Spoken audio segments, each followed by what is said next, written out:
Salita ng Diyos, kung titignan ng Biblia, walang picture yan. Amen? Nung mga bata tayo, di ba naalala niyo yung larong pitik-pitik? Yung pag binuklat ang libro, kung sino pinakamaraming tao, pipitigan mo. Gusto ko yun eh. Pag may kaklase ko, katabi ako, sige, paramihan tayong tao. Halimbawa sa kanya, dalawa, sa akin, tatlo. So, alam ko ng isa, pipitigan ko ng isa. E paano pag marami, daming pitik sa kamay niya? Mga kapatid, ang Biblia, parang maboboring kayo. So, wala namang ano dito eh, mga litrato, walang picture dito. Alam mo ba, pag binasa mong Biblia, mga kapatid, lalo pa pagkatapos mong tanggapin si Kristo sa buhay mo, sabihin ko sa'yo, hindi lang mga picture sa makikita mo. Hindi lang mga video. Mga totoong storya na nagbabago ng buhay. Amen? Sapagat ang salita po ng Diyos, mga kapatid, ay buhay. Diba sabi ni Jesus, siya ang tinapay ng buhay. Kaya mga kapatid, sa Bible natin, sa ating mga tahanan, gawin nating habit na buklatin ang Biblia, nagkakape ka, magbasa ka. Marami kang matututunan, I tell you. Sino po sa inyo walang mga Biblia? Ayun. O meron pa ba, bukod kay Brian, meron pa bang walang Bible sa inyo? O pag wala, mamaya, bibigyan natin kayo no, sa mga wala. Ayun. Meron pa ba? Dalawa lang? Hindi natin pinapagdamot ang Biblia. Ayan, salamat. So mamaya kayo po ay bibigyan natin. Okay. So tayo po lahat ay tumayo. Sarang iba itong mic.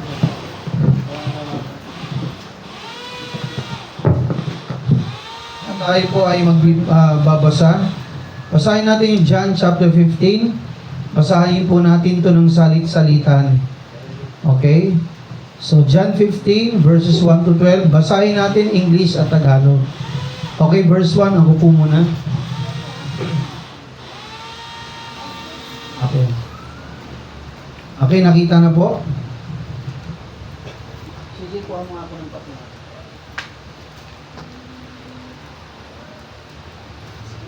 Okay. So, sabi po dito mga kapatid, sa verse 1, I am the true vine, and my Father is the husbandman.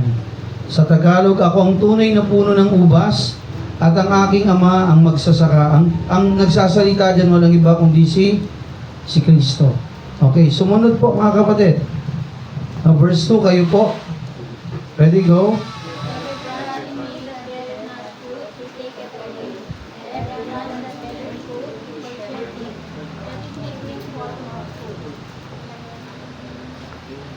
Okay, next. Sabi niya sa verse 3, Now ye are clean through the word which I have spoken unto you. Kayo'y malilinis na sa pamagitan ng salita na sa inyo aking sinalita. Verse 4. Abide in me and I in you, as a branch cannot bear fruit except abide in God.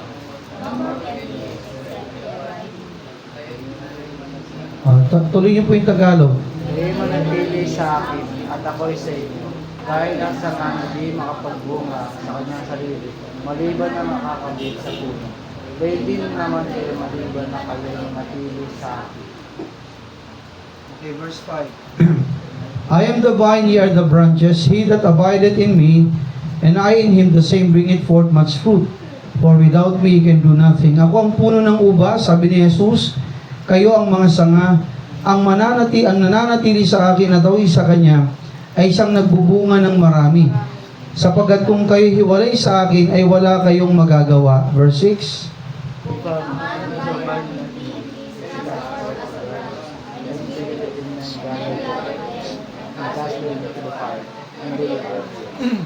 ang sino man hindi manatili sa akin, at siya'y matutupong katulad ng sanga, at natutulong at mga tingin ng mga agisado, at nagsasabi.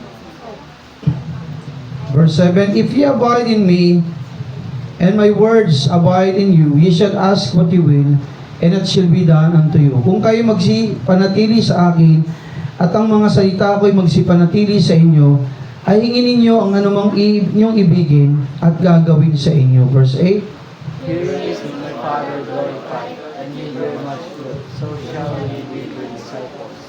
Sa ganito'y lumalwalhati ang aking ama, na kayo magsipambunga ng marami, at gayon kayo magiging aking mga anak. Verse 9, As the Father hath loved me, so I have loved you. Continue ye in my love. Sa wikang Tagalog, kung paano inibig ako ng Ama, ay gayon din naman iniibig ko kayo. Magsipanatili kayo sa aking pag-ibig. Verse 10, If you keep my commandments, you shall abide in me. Even as in abundance.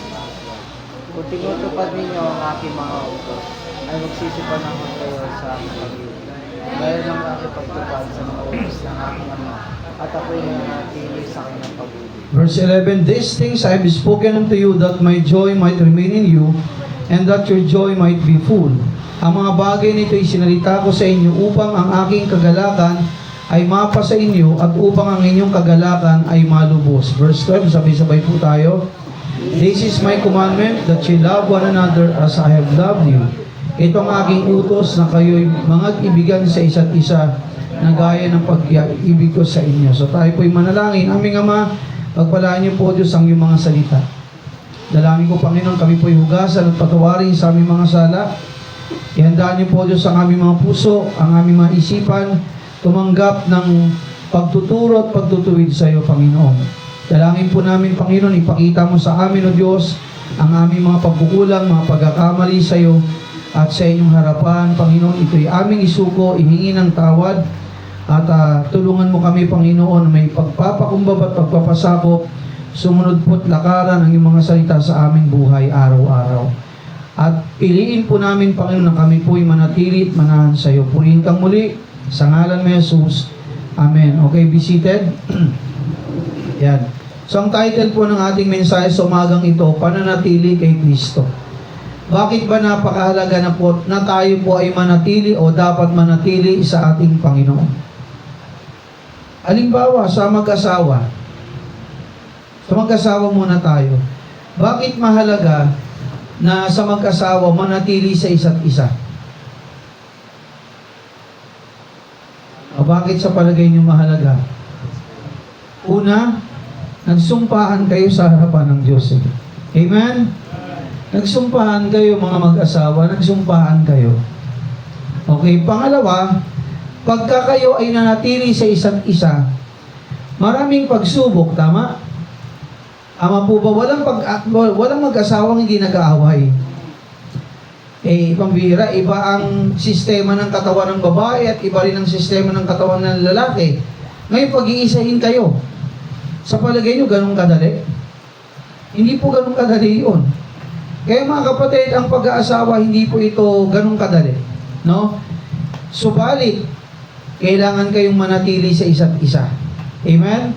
Sa inyong pananatili, mga kapatid, doon nyo nakikilalang isa't isa, at habang kayo nananatili sa isa't isa, makinig po mga kapatid, tumitibay kayo.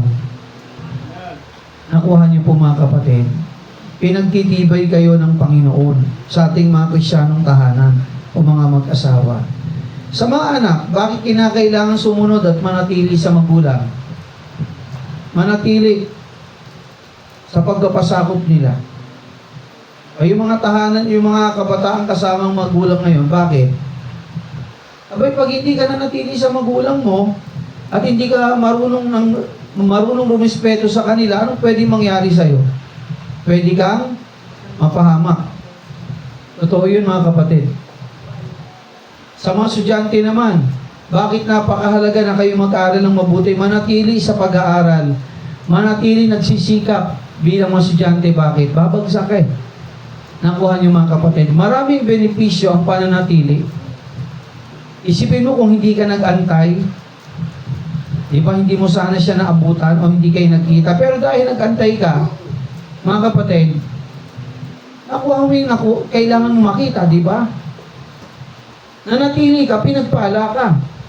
Mga kapatid, sa buhay natin bilang mga Kristiyano, napakahalaga po, makinig mga kabataan, napakahalaga na tayo po ay matutong manatili sa ating Panginoon. Nakasulat naman dyan, di ba? Okay, kahit pag na kayo magbuklat, tingnan nyo na lang ito kasi dito, hindi naman tayo alis dito. Okay, sabi sa 1, chapter 15, no? Verse 1, I am the true vine, and my Father is the husbandman. Nakakita na ba kayo ng vine? Ito yung mga halaman na gumagapang. Di ba may mga puno? Iba kasi yung puno, ano yung tatlo, mga trees, may mga matatangkad na puno, may mga mababa lang, at meron namang mga puno na hindi talaga tumataas, mga ganyan lang kataas. Okay, hanggang dito lang kataas. Ang tawag naman doon, shrub. Ano yung shrub? Nakakita na kayo ng ano? Yung mga halamang gamot tulad ng sambong. Ang sambong hindi ay lumalaki ng kasilaki ng mangga. Mababa lang talaga yan. Halimbawa pa, medyo mababa rin, kamatis. Ang kamatis ba'y nagiging puno kasing taas ng mangga? Hindi. Ang tawag sa mga yung shrub. Maliliit lang sila. Iba yung trees, iba yung shrub. At meron din naman mga halaman na gumagapang. Tulad ng ubas, ampalaya, alabasa, yan, ano pa, sayote, mga ano yung mga vine yan eh, gumagapang sila. Okay, sabi nito mga kapatid, sabi ni Jesus, ako ang puno ng ubas. Yung ubas ba, hindi niyan kasi gumagapang yan. At ang aking ama ang magsasaka. Verse 2, sabi diyan, every branch in me that beareth not fruit, he taketh away. And every branch that beareth fruit, he purgeth it that it may bring forth more fruit. Okay. Sabi ito, si Jesus ang puno ng ubas. Ang bawat sanga na sa akin, ay hindi nagbubunga, ay inaalis niya. At ang bawat sanga na nagbubunga ay nililinis niya upang lalong magbunga. Kayo po ba'y mahilig sa halaman? Ako mahilig po ako sa halaman. Halimbawa, kahit anong halaman yan at puno, kapag abot mo naman, kapag ang sanga ay patay na, may sugat, tinatanggal na yan. Nakuha niyo mga kapatid. Kasi yung mga sangang patay, yung mga dahong patay, yan po ay dinadapuan ng mga bakterya. Kapag yung sanga na yan nabulok, hindi mo pinutol sa dulo ha, hindi mo pinutol mula sa puno, hahawa yan ng iba. Nakuha niyo po mga kapatid kasi may mga bakterya na siya, may mga germs na siya. Yung mga patay na dahon, mga patay na sanga, kung yun ay may mga germs mga kapatid, hahawa sa ibang sanga at hahawa sa ibang dahon. Kaya pinuputol yun. Imbis na yung buong puno makakuha ng sustansya, sino kumukuha ng sustansya? Yung mga germs, yung mga bakterya. Kaya tinatanggal po yun, pinuprune. Okay, sabi dyan, ang bawat sanga sa akin ay hindi nagbubunga, ay inaalis niya. Halimbawa, itong sangan to, malapit nang mamatay, tanggalin mo na. Kasi hindi na yung magbubunga. Maapektuhan ang buong puno pag lumala. Okay, sabi dyan, ito ay inaalis niya upang lalong magbunga. Okay, verse 3. Now ye are clean through the word which I have spoken unto you. Kayo'y malilinis na sa pamagitan ng salita na sa inyo ay aking sinalita. So mga kapatid, number 1, ang pananatili sa ating panunay napakahalaga. Mahalaga na tayo bilang mga Kristyano ay manatili. At tulog na si Becca. Himbing na tulog. Ganun na eh. Kuya tata kagabi. Gising kayo. Paano kayo matututo kung matutulog kayo? Kung kayo matutulog sa simbahan, uwi na lang kayo. Kasi wala kayo matututunan. Nakuha nyo. Nandito tayo para matuto. Hello? Okay, sino yung gustong matuto? O pwede bang purutin mo siya sa pisngi? Gising ka. Okay, tabigin mo siya sa balikat. Kasi hinihila ni Satanas yung ating mga mata. Huwag kang makinig. Eh, paano ka nga matututo pag nasimbahan natutulog ka? O, diba? Yan ba yung pananatili kay Kristo, natutulog ka? Okay, huwag kang matulog, manatili ka, nakikinig. Amen? So mga kapatid, napakahalaga na tayo po ay manatili kay Kristo. Bakit? Sapagkat tayo bilang Kristyano, pag nanatili tayo kay Kristo, mga kapatid, sa palagay nyo, lulusog ka. Hello? Sa palagay mo, pag tayo po nanatili sa ating Panginoon, lulusog ka ba? Siyempre, mga kapatid. Abay, ang daming temptasyon sa mundo na hahatak sa'yo para hindi ka makarating ng simbahan. Nandiyan na yung inaantok pa ako eh. Tama? Nandiyan na yung may bisita ako eh. Ang dami niya mga kapatid. Experiences natin yan. Mga umuo ka sa Panginoon, biglang pag-aaraw ng pananambahan, wala ka. Maraming dahilan. Ang daming kalabahan eh. Ba't hindi mo nilaban yan simula nung Lunes hanggang Sabado? Di ba? Mga kapatid, napakahalaga po ng pananatili natin kay Kristo para tayo po ay lumago bilang mga Kristiyano. Hello? Sa pananatili kay Kristo, mga kapatid, sa paanong parang pastor tayo mananatili kay Kristo? Number 1, sa bahay, manalangin ka. Sa bahay, magbasa ka ng Biblia. Dumalo ka sa mga pananambahan, mga meeting sa simbahan na meron tayo tulad po nito. Bakit, pastor? Kasi, bukod sa pagbabasa, nakikinig ka pa ng salita ng Diyos. Yung iba kasi sa pagbabasa, hindi natin naintindihan. Hello? Kaya nandito ang pastor para ipaliwanag sa inyo mga kapatid ang salita ng Diyos. Para tayo po'y matuto at tumatag bilang Kristiyano. Mga kapatid, ako noon, isang beses lang ako inimbitahan sa church sa Lighthouse Dasma. Wala akong pamasahe. 24 years old ako noon. Hindi, may trabaho pa ako nun sa Euromed Laboratories. Noong time na yun, pag ganong-ganon yung production ng company, sabi ko, ano ba to? 2 araw, 3 pasok lang 3 araw lang ang pasok. Pamasahe, pagkain, kulang pa. Sabi ko, siguro, kailangan ko na mag-resign. Hindi ka mabubuhay eh. 2 araw pasok sa 1 linggo. Nagkataon at sakto naman, doon ako kinatagpo ng Panginoon sa simbahan sa Lighthouse Dasma. Unang dalo ko nun, mga kapatid, pag uwi ko saya ako, sabi ko, nakakatuwa parang at home ako nun sa simbahan. Hindi ko makilala ang tao na, mga nakangiti sa'yo, kinakamayan ka. Sabi ko, hindi ko ito kinalakan. Sa simbahan, nakinalakan natin. Lahat nakaganon, di ba? Walang pansinan eh. Di ba? Tapos, peace be with you. Gaganon-ganon ka lang. Di mo alam yung sinasabi mo sa katabi mo. Isa, nandun ka lang para tumingin na maganda. Di ba? At iba pa. Wala ka naman natutunan. Sa totoo lang, mga kapatid. Mga kapatid, paglabas ko ng Lighthouse, sabi ko, babalik ako. Gusto kong makinig ng salita ng Diyos. Willing-willing ako. Unang dala ko nandun ako sa likod kasi bago ko. Wala akong nakilala eh. Alam niyo, pagbalik ko ng hapon, sabi ko, gusto kong makinig. Pupunta, ako mag-isa. Ako mag-isa nagpasya sa puso ko. Punta ako sa unahan. Gusto kong yung bawat salita ng Diyos na ibinabahagi ni Pastor, pakinggan ko. Kasi pag nasa likod ako, mas turbo ko eh. Dami nagkikwentuhan sa likod. Sino yun? Kayo ba yun? Dami natutulog sa likod. Istorbo ko. Gusto kong pakinggan talaga. Mga kapatid, simula nung nakakilala ko sa Panginoon, nandyan ako sa right side na yan. May upuan ako ron. Pag darating ako simbahan, doon ako upo kaagad. Kasi mga kapatid, ang sarap na pakinggan ang salita ng Diyos. Kahit na parang ako yung tinatamaan ni Pastor.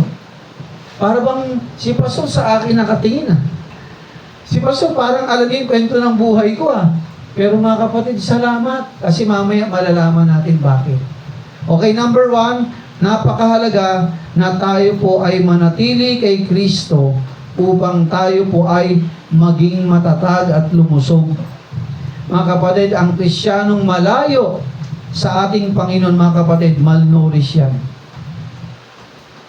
Backslider yan. Amen? Gumagawa yan ng kabunduhan. Pero mga kapatid, ang Kristiyanong nananatili kay Kristo, mga kapatid, tumatatag yan. Amen? Tumatatag yan. Okay, sumunod, sabi rito, no? Every branch that beareth fruit, sabi diyan, He purgeth it, that it may bring forth more fruit. Bakit napakahalaga na tayo po'y makinig ng salita ng Diyos? Kasi ito po yan. Yung mga mali sa buhay natin, unting-unting tinatapyas ng Panginoon. Iba yung puno na may patay na dahon, patay na sanga. Anong ginagawa ng magsasaka? Pinuputol, tinatanggal. Pastor, bakit? Mali yun eh. Makakahawa yun eh. Makakasira yun ang produksyon ng bunga ng puno. Nakuha niyo mga kapatid? Makakahadlang yun sa paglago ng puno at paglago ng mga maraming bunga. Kaya kinakailangan putulin yan mga kapatid. Ito yan. Ang kagandahan po sa panatili kay Kristo mga kapatid, yung mga ugali nating pangit, yung mga gawin nating pangit, yung buhay natin na hindi kaaya-aya sa harapan ng Diyos mga kapatid, Tinatapyas ng Panginoon. Nakuha niyo mga kapatid, para tayo ay magbunga. Sapagkat mga kapatid, ang isang puno hindi po magiging mabunga kapag maraming sangayan na bulok at dahong bulok. Kailangan tanggalin yun mga kapatid. Ganon din po sa buhay natin bilang Kristyano. Tayo binago ni Kristo sa puso. Totoo yun, binanan tayo ng Diyos. Pero yung panglabas natin, yung pang araw-araw nating buhay mga kapatid, abay kinakailangan may putulin dyan eh. Kasi may mga ugali pa rin tayo mga kapatid na hindi tama, na tangi lamang sa panatili kay Kristo, doon lang yung tatapyasin ng Panginoon. Alam niyo ba, ang diamond, bakit makinang? Dahil ba sa diamond siya? Makinig mga kapatid, ang diamond pala pag nakuha yan, isang buo yan, hindi pa yan kumikinang. Hindi pa yan kumikislap na napakagandang islap. Pero mga kapatid, ang diamond pala, kaya pala makinang, the more na maraming tapyas. Alam niyo mga kapatid, the more na maraming tapyas mga kapatid, the more na mas masigla ang liwanag niya at kinang niya. Nakuha niyo mga kapatid, alam mo, pag tayo nanatili kay Kristo mga kapatid, magiging makinang ng ating buhay sapagkat unti-unti mga kapatid, sa panatili natin kay Kristo, tinatanggal ng Panginoon yung mga bad habits sa buhay natin. Abay, kung siguro sa kasamaan lang, baka isa ako sa pinakamatindi sa inyo eh. Pero salamat mga kapatid, sapagkat sa pamagitan ni Kristo mga kapatid, binago ng Diyos ang buhay ko. Kaya mo bang magbago sa sarili mo? Hindi. Tanging ang Diyos lang ang magbabago ng masamang buhay at ugali ng tao. Nakuha niyo po mga kapatid? Kung meron tayong mahal sa buhay na katigas-tigas. Pero nga, isang kaibigan mong pastor at ninong ko rin eh, black sheep sa family. Nakita niya sa tatay, ang tatay, lasinggero, siga. Ay hinahamon yung mayor, tagaan, pumuntahan sa bahay. Mayor yun ha, lumas ka ito, patayan tayo. Ganun ang tatay niya. Sa madaling salita, makinig, nagaya niya. Siga din siya. O isang araw, makinig, yung mga kapatid niyang naunang Kristyano sa kanya, abay, pag uwi ng bahay, kala nila yung bahay nila nasusunog. Yung pala yung kapatid nilang to, mga kapatid, na katigas ng ulo. Hindi nila mabago-bago. Kumbaga, nagdudulot ng sama, ng sikip ng dibdib sa tatay, sa nanay nila. Kasi ang rason niya, ikaw nga, tatay, ganun ka eh. Aba, umuwi itong mga Kristyanong kapatid niya. Pagdating ng bahay, kaalam may sunog sa loob. Yung pala, pampihirang yan. Kung ano-ano hinihit-hit sa loob ng bahay. Katigas talaga ng ulo, hindi nila kayang baguhin. O makinig mga kapatid. Pero hindi nagsawa yung mga kapatid niyang lalaki, mga kapatid, naimbitahan siya sa Lighthouse, Quezon City. Makinig ha, etong taong tong adik, basagulero, black sheep sa family, isang araw, kinatagpuan ng Panginoon at sa altar ay lumuhod. Sinuko niya lahat ng kalokohan niya sa buhay. Ngayon mga kapatid, siya isang pastor na ng malaking simbahan sa 13. Makinig, ito yan. Napakahalaga na tayo po'y manatili kay Kristo. Sapagkat mga kapatid, may mga pangit sa ating buhay na kinakailangan pang tanggalin. Sa palagay mo, pag yung ugali mong pangit na natili sa'yo, magbubunga ka ba? Listen, katitisuran ka ng iba. Nakuha niyo po mga, ay ganyan bang Kristyano? Kaya minsan napupulaan tayo, ay ganyan bang Kristyano? Bakit ganyan ang ugali? Ano sinasabi ng, mas maigi pa nga, hindi na ako nagsisimba, kaysa nga nagsisimba ka, tapos pangit naman ang ugali mo. Hello? Masakit yun. Pero dapat ang rason mo ganito, kaya nga ako nagsisimba kasi pangit ang ugali ko eh. Para ayusin ng Diyos ang pangit kong ugali. Tapos wag mo siyang babay, ikaw na, ang pangit na ng ugali mo, di ka pa nagsisimba. Huwag naman gano'n. Kaya tayo nagsisimba kasi para ayusin ng Diyos. At bakit tayo nakikinig ng salita ng Diyos? Para ayusin ng Diyos ang ating mga buhay. Pag-uugali, gawi. Okay? So, ang pananatili kay Kristo ay napakahalaga. sa pamagitan ng ating panatili kay Kristo, tayo ay tatatag at lulusog spiritually. Hello? Diba sabi sa Matthew 4:4, buksan natin ha, ano bang ating pagkain? Ano bang ating kailangan? Yung iba sa atin, lamon lang ng lamon, di ba? Di man lang makatulong sa bahay. Kailangan natin ng pagkain. Isda, karne, malulusog ng pagkain, gatas, gulay, prutas. Pero tandaan natin to. Kailangan din natin ng salita ng Diyos. Ito'y pagkain ng ating espiritu at kaluluwa. Basahin natin sa verse 4. Matthew 4:4. Sabi diyan, "But he answered and said, It is written, Man shall not live by bread alone, but by every word that proceedeth out of the mouth of God." Sa wikang Tagalog, datapwat siya'y sumagot si Jesus at sinabi, nasa sulat, hindi sa tinapay lamang nabubuhay ang tao, kundi sa bawat salitang lumalabas sa bibig ng Diyos. Hello? Ang ating physical na katawan, yung ating tiyan, itong laman na to, kailangan ito pagkain. Gulay, isda, tinapay, kanin, prutas, at iba pang malulusog na pagkain. Tama? Pero mga kapatid, sa katawan lang yun. Pero tayo po ay may kaluluwa. Hello? Tayo po ay may espiritu. Don't miss, mga kapatid, na dumalako sa mga pananambahan at pagtitipon at huwag mong mamiss o mahayaan na hindi ka makapakinig ng salita ng Diyos.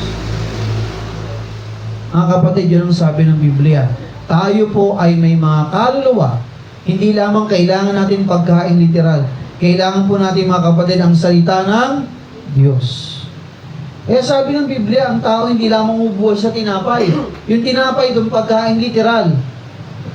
Nakuha niyo, mga kapatid, ang mga Hudyo, mahilig sila sa tinapay. Alam niyo, yung tinapay ng Hudyo, medyo matitigas yun. Hindi kagaya ng tinapay natin ang lalambot. Sa kanila, parang platong matigas. Pabaliin mo pa. Mga kapatid, may pagkain ng kaluluwa natin, espiritu, walang iba kundi ang salita ng Diyos. So, lulusog ka, tatatag ka, kapag ikaw ay nananatili kay Kristo. Pangalawa, mga kapatid, ano sabi ng ating Panginoon? Nais ng Diyos na tayo po ay mag-unga. Halimbawa, nagtanim ka ng puno. 1 taon na, 2 taon na, 3 taon na, 5 taon na, 10 taon na, hindi pa rin nagbubunga. Anong pakiramdam? Masaya ka ba? Diba, nagtanim ka ng puno ng ang mangga pala, ay ang buko din, yung nyog, ilang taon bago magkaroon ng bunga? 8 o 8 taon. Isipin mo, may 10 taon na, yung nyog mo, 15 taon na yung nyog mo. Nagbungahan na yung iba, yung tanim mo walang bunga, matutuwa ka hindi. Kasi nag-i-expect ka sa bunga tama? Ganun din ang Diyos, mga kapatid, sa buhay natin. God is expecting fruits from us. Sino magsasaka pagkatapos magtanim, walang papakinabangan? Abay, mga kapatid, kung magsasaka at mahilig ka magtanim, dapat may mapakinabangan ka sa punong yan. Number 1, bunga. Pangalawa, siguro yung mga dahon, yung trunk niya, yan, pwede. Pero number 1, bunga, umaasa ka. Nagtanim ka, tapos walang bunga. Ano yun? Anong gagawin mo sa punong yun? Palitan mo na lang ng iba. Ama, maaaring patayin mo, yung katawan niya, gawin mong bangko. Ay, paano may silbi, pero walang bunga Puputulin, papatayin, papalitan mo ng ibang puno. Mga kapatid, ganun ang ginagawa ng Diyos pag hindi tayo namumunga. Yan. Baka isang pirma na lang ng bulate, magpaalam na tayo. Okay, pangatlo, ito yun. Bakit kinakailangan tayo manatili kay Kristo sa pakikinig ng kanyang mga salita at pagtupad nito? Number 3, sa pamamagitan ng salita ng Diyos, sabi niya sa verse 3, Now ye are clean through the word which I have spoken unto you. Sabi kang Tagalog, kayo malilinis na sa pamamagitan ng salita na sa inyong aking sinasalita. Kanina, yung mga pangit nating ugali, pag tayo nagpapatuloy sa Panginoon, mga pangit na gawi, pangit na bisyo, pangit na buhay, tinatanggalin ng Panginoon. Ito naman pangalawa, ye are clean through the word. Nalilinis ka. Sa pamamagitan ng salita ng Diyos, mga kapatid, ang salita ng Diyos ay tubig ng buhay. Ano bang trabaho ng tubig? Sa halaman. Panlinis, tama. Pangalawa, kailangan ng halaman ng tubig. Nakuha po mga kapatid, kasi may nutrients yan, kailangan ng halaman. Mga kapatid, ito yan. Sa ating pakikinig ng salita ng Diyos, sa ating pananatili kay Kristo, listen, hindi lang inaayos ng Diyos ang ating buhay, nililinis pa niya tayo. Nakuha niyo mga kapatid. May mga tao sa Bible na nung na-encounter si Kristo, biglaan ang pagbabago. Tulad ni Pablo, na dating Saulo. Sino pa? Si Mary Magdalene. Biglaan mga kapatid. Yung kanilang pagbabago. Meron naman mga tao, unti-unti. Minsan iba-iba tayo eh. Meron tayong na-witnessan, ngayon, abay dumating ng Sunday, nagpatuloy na tuloy-tuloy. Parang ganun ako nun eh. Yun yung time ko mga kapatid. Pero meron namang Kristyano, kailangan alagaan mo. Amen. Suyuin mo. May mga ganun talaga mga kapatid. Pero ang kagandahan doon mga kapatid, sa patuloy nating pakikinig ng salita ng Diyos, hindi lang tinatanggal ng Diyos yung mga mali nating buhay, gawi, ugali. Mga kapatid, asal, number 3, tayo'y nililinis pa ng salita ng Diyos. Kung may sugat ka, sa paa, sa kamay, o sa binti, banlawan ng tubig, masarap hindi. Mahapde hindi. Mahapde. Pero nalilinis ka hindi. Mabuti hindi. Mabuti sa sugat mo ang tubig o hindi? Mabuti. Kasi nauhugasan yung mga bakterya, mga dumi-dumi. Tama? Abay kung may rabies dyan, matatanggal. Nauhugasan eh. Mga kapatid, yan ang salita ng Diyos. Sa ating patuloy na panatili sa Kanya, mga kapatid, listen, nauhugasan tayo. Patuloy tayong nalilinis. Okay? So number 4, sabi diyan, abide in me and I in you, as the branch cannot bear fruit of itself, except it abide in me. No more can ye except ye abide in me. Sa wikang Tagalog, kayo'y manatili sa akin at ako'y sa inyo, gaya ng sanga, na di makapagbubunga sa kanyang sarili, maliban na nakakabit sa puno. Gayon din naman kayo, maliban kayo'y nanatili sa akin. Naalala ko nung batang ito, sino nakakalam ng kwento ni Pagong at ni Matching? Sige, no? Yung kwento'y ganito. Baka ibang version nyo sa inyo, ito yung naintindihan ko eh. Pero magkaibigan na, si Pagong na mabagal at si Matching na tuso, no? Isang araw, nakakita sila ng puno ng saging. Alam niyo na kwento, no? Alam niyo na kwento, di ba ang saging namumunga yan, di ba? Okay. Nag-usap silang dalawa. Kailangan hati tayo sa puno ng saging. Sabi ni Matching, kasi may bunga na yung saging eh. Sabi ni kalahati, may bunga na eh. Ayan. Sabi ni Pagong, okay, kung yan ang gusto mo, hindi kita pipigilan. Sa akin yung katawan pababa hanggang ugat. Nilamon ni Matching yung saging. Abay, sa katakawan ni Karso, hindi niya binigyan si Pagong. Ngayon, pagkatapos yung ubusin yung saging, tinanim niya. Sa palagay niyo, nabuhay. Nabuhay kaya? Hindi nabuhay yung kay Matching, kasi putol eh. Tama? Tinanim niya, walang ugat. Samantalang kay Pagong, mga kapatid, namunga ito ng marami. Okay. Kapag ang sanga, pinutol mo sa puno, sa palagay nyo, mamumunga pa? Hindi na. Okay. Ganon din kay Kristo, mga kapatid. Sabi nito, maliban na kayo ay manatili sa akin, mga kapatid, no? Hindi kayo magbubunga. Ano ibig sabihin ng pastor? Kung tayo ay lalayo sa Diyos, hindi ka makikinig, hindi ka dadalaw, mga kapatid. Unang-una, hindi na ayos yung buhay mo. Pangalawa, hindi nalilinis to. Tama? Pangatlo, hindi ka magiging matatag sa buhay bilang Kristyano. Pang-apat, hindi ka magkakaroon ng bunga. Hindi mo mabago yung buhay mo. Nakuha niyo mga kapatid, hindi ka nanatili kay Kristo eh. Pero mga kapatid, tingnan mo yung nananatili kay Kristo. Naayos ang buhay. Dating kriminal, dating pusakal, dating adik, dating walang direksyon ng buhay, umayos ang buhay. Nakuha niyo mga kapatid, dating kabataan na pasaway, abay ilang taon lang lumipas eh, dating leader ng frat, ng kaguluhan, abay, nanatili kay Kristo, naging manggagawa, naging pastor. Dating mukhang sanggano, mga kapatid, ang itsura dahil wala pa kay Kristo, pero nung nakilala kay Kristo, mga kapatid, abay, nagkaroon ng magandang direksyon ng buhay. Mga kapatid, maraming nadudulot ang panatili kay Kristo. Sabi nito, mga kapatid, no? Kayo ay manatili sa akin at ako'y sa inyo, gaya ng sanga na di makabunga sa kanyang sarili, maliban na ito ay nakakabit sa puno. Abay, kung lalayo ka kay Kristo, mga kapatid, at hayaan mong mahatakan ng barkada mo, hindi magiging magandang buhay mo. Hello? Kung ikaw ay kabataan, kung ikaw ay adult, mga kapatid, piliin natin na tayo po ay manatili kay Kristo. Sabihin ko sa iyo, pag nanatili ka kay Kristo, mga kapatid, aayos ang buhay mo. Nakuha niyo po, mga kapatid? Abay, kung kabataan ka at ayaw mo manatili kay Kristo, magiging kang problema ng barangay, magiging kang problema ng bayan, magiging kang problema ng mamayan, magiging kang problema ng gobyerno, magiging kang problema ng bansa. Bakit, Pastor? Mapapasama ka sa maling barkada eh. Nakuha niyo po, maling impluensya eh. Pero mga kapatid, kung tayo po ay mananatili kay Kristo, mga kapatid, magiging kang pagpapala sa tahanan, magiging kang pagpapala sa magulang mo, magiging kang pagpapala sa school, magiging kang pagpapala, mga kapatid, kung nasaan ka. Bakit, Pastor? Hindi ka sakit sa ulo eh. Nakuha niyo, mga kapatid. Bakit, Pastor?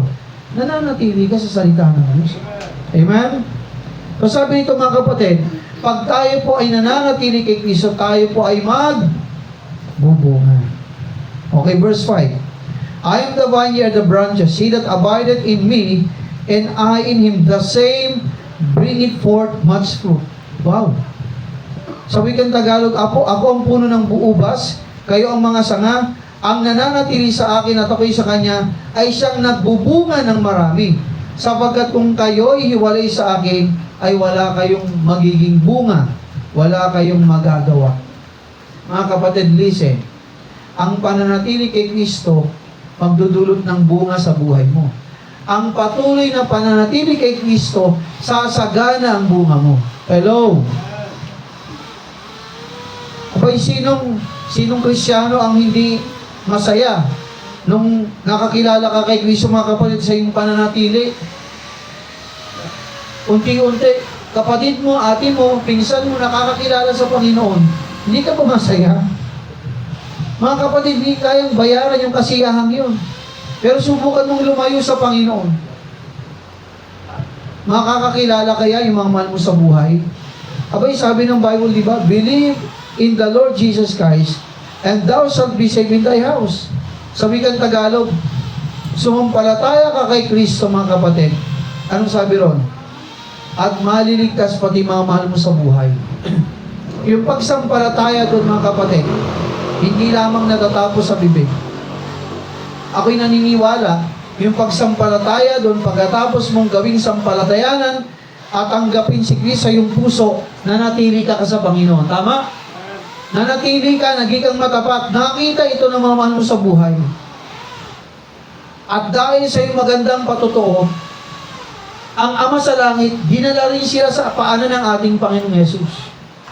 Hello, mga kapatid. No, ako'y bagong Kristyano. Hindi masamang mainggit, pero dapat yung inggit mo mabuti. Inggit na inggit ako nung nalaman ko si Pastor Amir. 4 silang magkakapatid na lalaki, naging pastor lahat. Mga kapatid, hindi sila kilala sa kanilang lugar na gumagawa ng kabutihan kasi kilala sila sa kasigaan ng kanilang tatay. Pero mga kapatid, abay nung sila'y bumalik sa kanilang mga probinsya, ang layo na. Ang laki ng magagawa kung ikaw ay mananatili kay Kristo. Umalis sila doon, mga high schooler, wala lang, abay, nanatili sila sa gawain ng Panginoon, nagpatuloy sila, hindi naman nila akala magiging mga pastor sila eh. At tatawagin sila ng Panginoon maging pastor. Hindi nila akalain yun. Mga kapatid, bay, pagbalik ng probinsya, ilang taon nang lumipas. Mga naging pastor na. Pastor, walang pera yan. Mukhang may pera, pero walang laman ang puso. Pero mga kapatid, ang Diyos, marunong magpala. Kapatiran nating mga Kristyano sa lola nating simbahan sa Lighthouse sa Talon. Kinikwento nila, mag-asawa sila, nakatira sa squatter. Nakwento ko na sa inyo to eh. Yung nanay, labandera. Yung tatay, konduktor ng bus. Pag wala, jeep o may extra. Ilan silang magkakapatid? 5? 8? Sa pananatili ng kanilang mga magulang sa Panginoon, sa pagsisikap, mga kapatid. Hindi ganun kadali maging labandera ka sa barangay, di ba? Punta ka sa mga laba kayo, siya magpapalaba. Hindi ganun kadali. Pero mga kapatid, kasabay nun, naglaan sila ng panahon sa Diyos. Amen? They don't miss every Sunday to attend the worship in the church. Kahit busy sila sa pagkakonduktor, Sunday, tigil. Sa Panginoon yan. Nanay niya, pagdating ng linggo, tigil sa labada. Sama-samang anak, simba tayo lahat, mga kapatid. O tingnan mo, lagi bang nakasisquatter sila nakatira? Mga kapatid, tingnan mo yung mga anak, lahat nakapagtapos. At nakakatawa, mga kapatid, na isipin, mga anak nila, milyonaryo sa simbahan.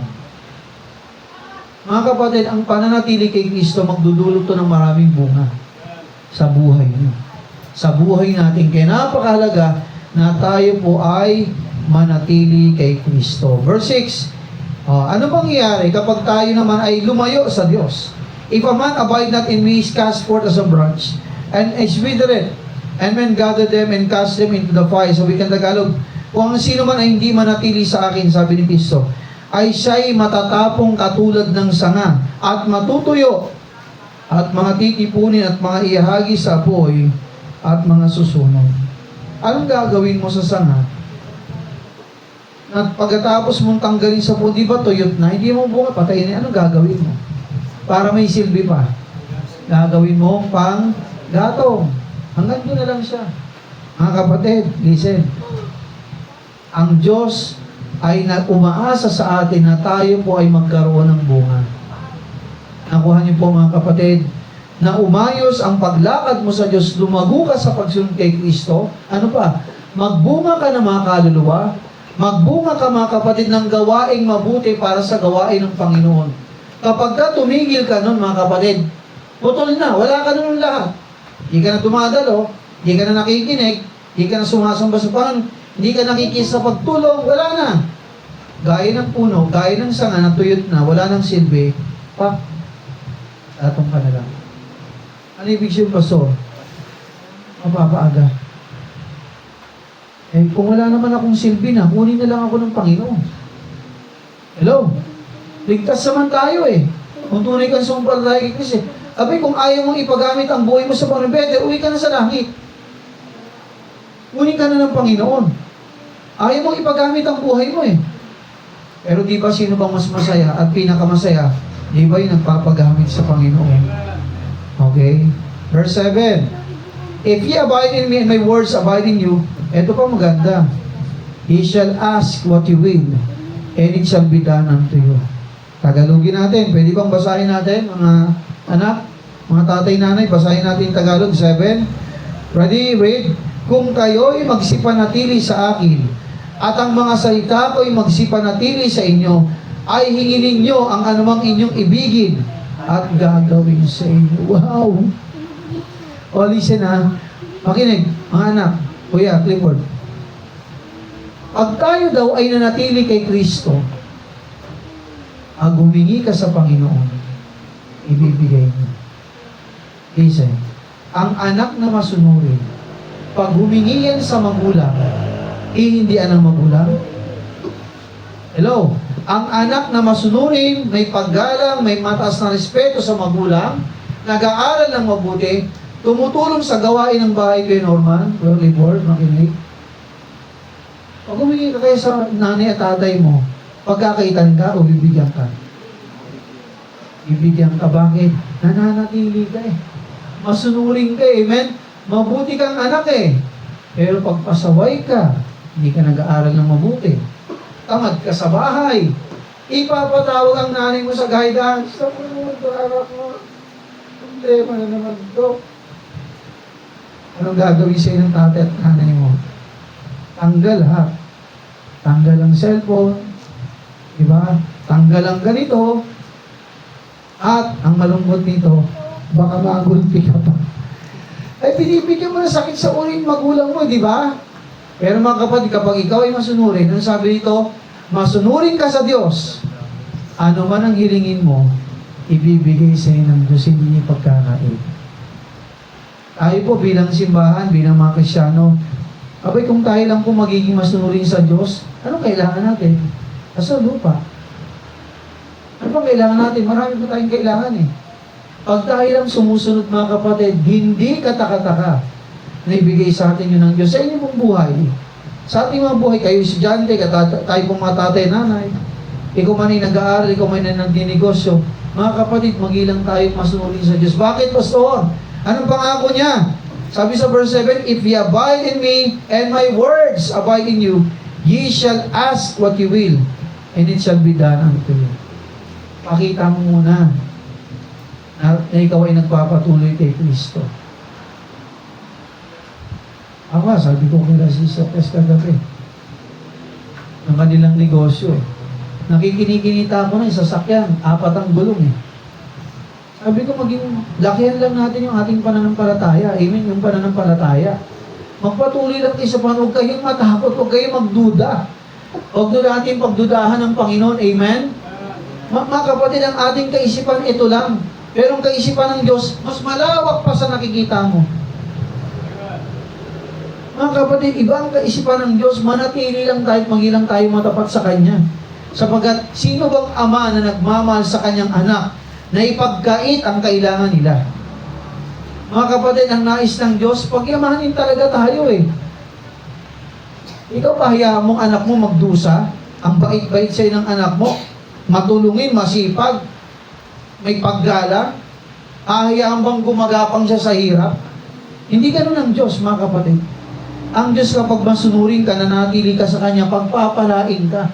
At sabi ito, aluman ang inyong hiningin, ay gagawin sa atin ng Diyos. Eh, sinong ayaw no? Gusto ko yun, mga kapatid. Kaya tayo po'y manatili, amen? Magpatuloy tayo kay Kristo. Okay, verse 7. Verse 7.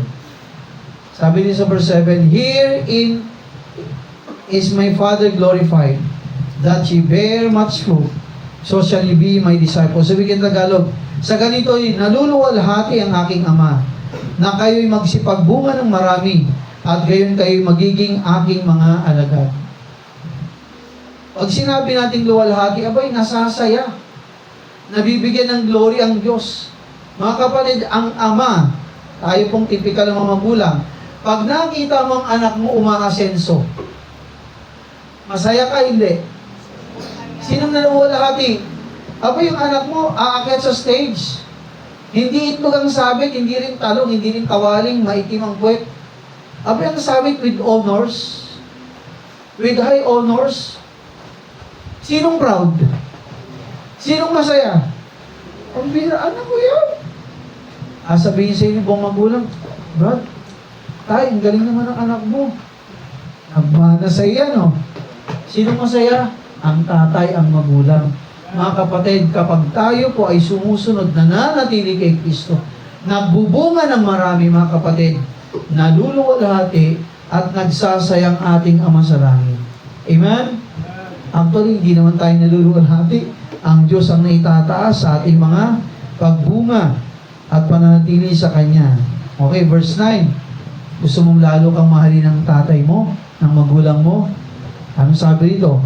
As the Father hath loved me, so have I loved you. Continue in my love. So we can Tagalog kung paano inibig ako ng Ama, at gayon din naman iniibig ko kayo. Magsipanatili kayo sa akin. Alam mo, lalo kang yayakapin ng tatay mo. Lalo kang yayakapin ng nanay mo. Paglulutuan ka na may kasamang pag-ibig sa bawat pagkain na ihahanda niya sa'yo. Bakit? Mabuti kang anak eh. Masunurin ka eh. Amen? May paggalang ka nananatili ka Ganun din sa Diyos, mga kapatid. Lalo tayong yayakapin ng Panginoon. Pero yung anak mo, napasaway, yayakapin mo ba? Mabibirtukan mo Hello? Mapapalo mo Naalala ko, yung mga bata pa sila. Grabe yung isang anak, ang sunurin. Halika dito, opo. Mami, daddy, opo. Aba yung isang anak, magpapatintero pa sila. Ng nanay, minsan tatay. Yung tatay, ba't nagbaba? May dalang yan to Tatigas ang ulo ng anak. Mapapalo ka talaga Pero pag masunurin ka, mapapalo ka ba? Hindi. Okay mga kapatid, nais ng Diyos na patuloy niya tayong yakapin. Sabi niya kung paanong inibig ako ng Ama, ay gayon din naman, inibig ko kayo sa magsipanatili kayo sa aking pag-ibig. Verse 10, If you keep my commandments, you shall abide in my love, even as I have kept my Father's commandments, and abide in His love. Gusto na ba nating manatili tayo sa pag-ibig ng Diyos? Ako'y patuloy nating pakinggan, sundin ng matapat ang kanyang mga salita. Wala pong ibang sekreto sa pag-asenso sa buhay sa ating mga Kristiyano kundi tayo po ay manatili sa Diyos. Amen? Manatili ka sa Diyos. Magpasya ka. Ngayon na. Hindi bukas. Hindi mo alam bukas kung malakas ka pa. O diba? Sabi niya, kung tinutupad ninyo ang aking mga utos, sabi ni Jesus, ay magsipanahan kayo sa aking pag-ibig, gaya ng aking pagtupad sa mga utos ng aking Ama, at ako'y nanatili sa kanyang pag-ibig. Isipin mo, hello, si Kristo masunurin sa kanyang Ama. Hindi ba pinadala siya ng kanyang Ama sa langit? Mula sa langit, nagpakababa, di ba? Pinanganak sa sabsaba ng isang babaeng dalaga na ngalang Maria. Pagdating ng 33 anyos at kalahati, anong ginawa kay Kristo? Napatay, di ba? Napako, nabayubay sa krus ng Kalbaryo, nabuhos ang kanyang banal at dalisyan ng dugo sa krus ng Kalbaryo para ano? Para ibigay sa atin. Sumunod siya sa Ama, hindi. Nagpasakop ba siya sa kanyang Ama na nasa langit? Mahirap bang ginawa niya? Madali. Mga kapatid, ang hirap nun. Pero mga kapatid, nakita mo ron yung pagsunod niya sa Ama. Sino nalawalhati pagkatapos na 3 araw, 3 gabi? Umakit sa langit. Umupo sa tabi ng kanyang Ama. Mga kapatid, pag tayo po nanatili kay Kristo, mga kapatid, mananatili din siya sa atin. Okay, verse 11, These things have I spoken unto you, that my joy might remain in you, and that your joy might be full. Oy, gusto pala ng Diyos maging tayong masaya at magalak. Tagalog, ang mga bagay nito isinalita ko sa inyo upang ang aking kagalakan ay mapasa inyo at upang ang inyong kagalakan ay malubos. Hindi ba nakakatuwa na makarinig ng tawa ng mga bata? Alam niyo pag tumawa yung mga bata, nakakatuwa no? Parang wala silang problema na dinadala. Wala naman talaga kasi mga bata. Pero yung kasiyahan nila, pag humalakhak ang bata, talagang matutuwa ka sa kanila Mga kapatid, yun ang gusto ng Diyos, magalak siya sa atin. At tayo rin naman sa buhay ay maging masaya. Hello? Anong sikreto? Manatili sa Panginoon. Amen? Manatili sa kanyang mga salita. Manatili kay Kristo. Verse 12. Kasabay ng ating panatili kay Kristo, huwag nang ating kakalimutan itong verse 12. Sabi diyan, This is my commandment, that ye love one another as I have loved you. Sabi kang Tagalog, ito ang aking utos, na kayo'y mag-ibigan sa isa't isa na gaya ng pag-ibig ko sa inyo. O anong saya kapag ang mga magulang nakikita nilang kanilang mga anak hindi nag-aaway-away, tama? Masakit sa magulang yun Anak mo nag-aaway-away, tapos sa harapan mo pa, parang walang mga galang at walang pag-ibig sa isa't isa. Okay, sa ating Panginoon, ang sabi niya dito, sa ating pananatili sa Kanya, paalala rin sa atin ng ating Panginoon, sa ating pagsunod sa Kanyang mga salita, huwag din natin kakalimutan, mahalin ang kapwa mo Kristiyano. Amen? Mag-ibigan tayo. Pag sinabi natin mag-ibigan, magsuportahan. magtulungan. Nakuha? Hindi awayin si kapatid. Hindi i-chismis si kapatid. Agapayan mo siya. Nakuha? At paalala rin naman, pag ikaw naman ay minahal ni kapatid, huwag mo naman abusuhin. Hello? Diba, porkit mahal ka ni kapatid, inutang-utangan mo na. Yung wala nang balikan. Huwag naman, abuso naman yun, di ba? Pwede kang tumulong, ito lang yung kaya ko. Oh, hanggang dito rin kaya ko, kapatid. Oh. Yung the rest, idulog na natin sa Panginoon. So mga kapatid, ang punti rito, huling punto, mahalin natin ang kapwa natin Kristiyano. Hello? Nakuha niyo mga kapatid? Agapayan, tulungan, sabi ng Panginoon. No?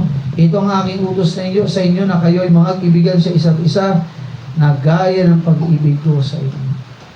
Okay, as we end, mga kapatid, this message, tandaan natin to. Nais ng Diyos na tayo po'y manatili sa Kanya. Amen? Nais ng Diyos na mapuspos ka ng kagalakan. Nais ng Diyos mabunga ka. Amen? Nais ng Diyos magiging matatag na Kristiyano. Nais ng Diyos mabunga ka ng sagana. Nais ng Diyos mga kapatid, tayo po ay pagpalain. At anuman ang ating hingin sa Ama, ay ibigay niya sa atin, mga kapatid. Pero walang ibang sekreto. Walang ibang sekreto. Kundi tayo po ay manatili, magpatuloy sa ating Panginoon. At tayo kanyang pagpapalain. So tayo pong lahat ay tumayo at manalangin. Dakilang Diyos aming Ama, purihin ka, Panginoon, sa araw na ito. Dalangin po namin, Panginoon, sa umaga pong ito, nakausapin niyo po, Panginoon, ng bawat isa.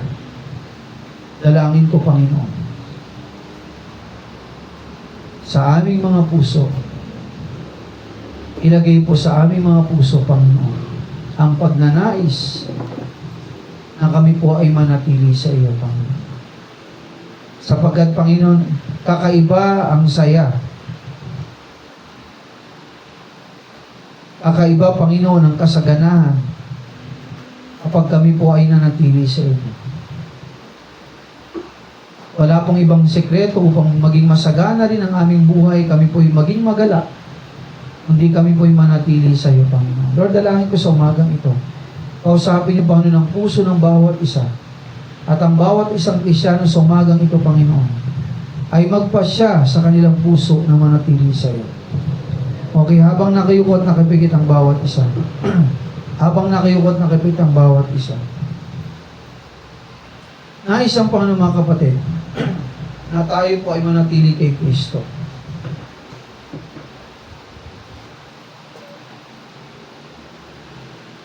Ano ngayon ang ating tugon?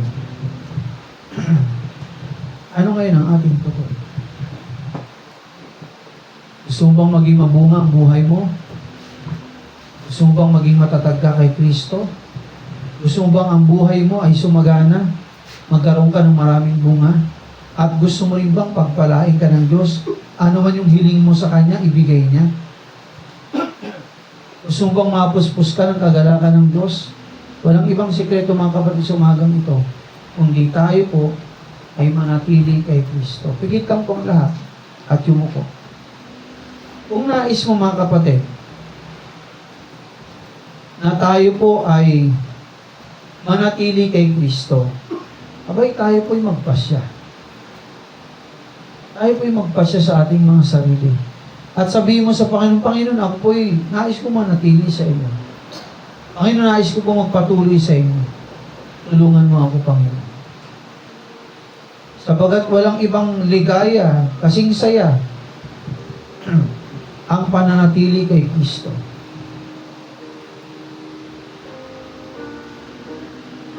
Ibigyan ko kayo ng ilang minuto at ilang sandali. Kausapin natin ang Diyos. Ayaw pong mga Kristiyano. Kausapin mong Panginoon. Gusto mong pagpalain ka ng Diyos, pamilya mo, kabuhayan natin, ang ating mga anak, ay manatili tayo kay Kristo at magpasya. Bibigyan ko po kayo ng ilang minuto. Bibigyan ko po kayo ng ilang minuto mga kapatid.